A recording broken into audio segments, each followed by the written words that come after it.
Good morning, my dear students. Welcome back to our science class. Today we are going to start our new chapter, Time and Motion. Students, you know that all our daily activities are time dependent.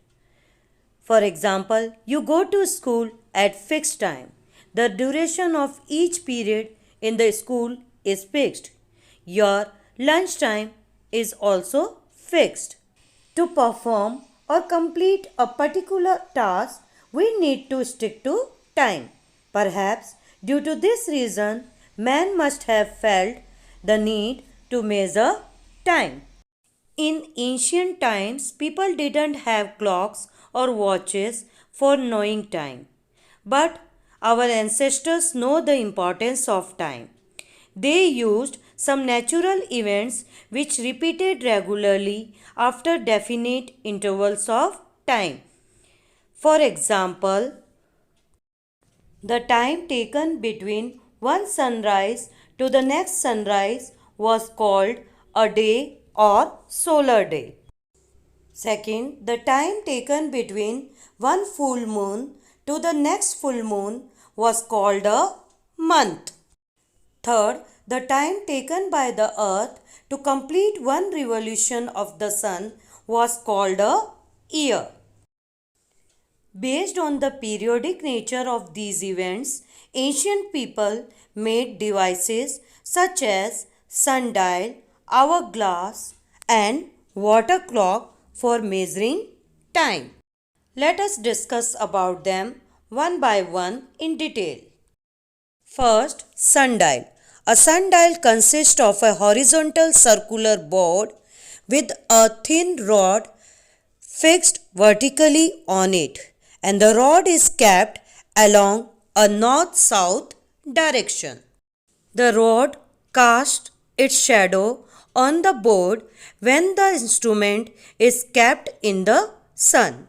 The edge of the shadow falls at different angles during different times of the day. The position of the shadow is utilized to mark the time of the day.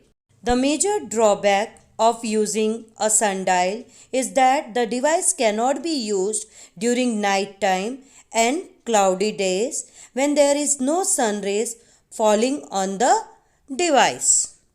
Another drawback is that it cannot be carried from one place to another. Second, hourglass or sand clock. It consists of two rounded glass bulbs connected by a narrow neck of glass. It works on the principle that all the sand from the upper glass bulb falls into the lower glass bulb in a fixed period of time. This fixed period of time became the unit in which time was measured. When the entire sand gets filled in the lower bulb, the clock is inverted to allow the sand to fall again. However, measuring the hour of a day is not possible with an hourglass. Third, water clock. Water clock uses the rate at which water drips from one vessel to another vessel kept at a lower level.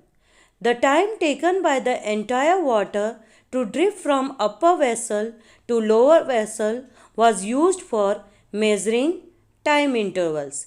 Every time the upper vessel is filled with water, its water takes exactly the same time to drip into the lower vessel.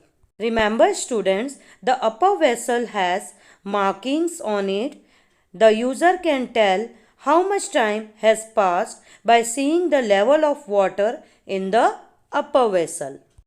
Ancient time measuring devices could not be used for the measurement of small time intervals.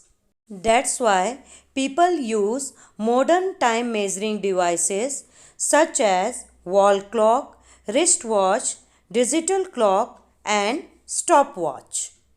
Remember students, the most accurate clock of all time is atomic clock.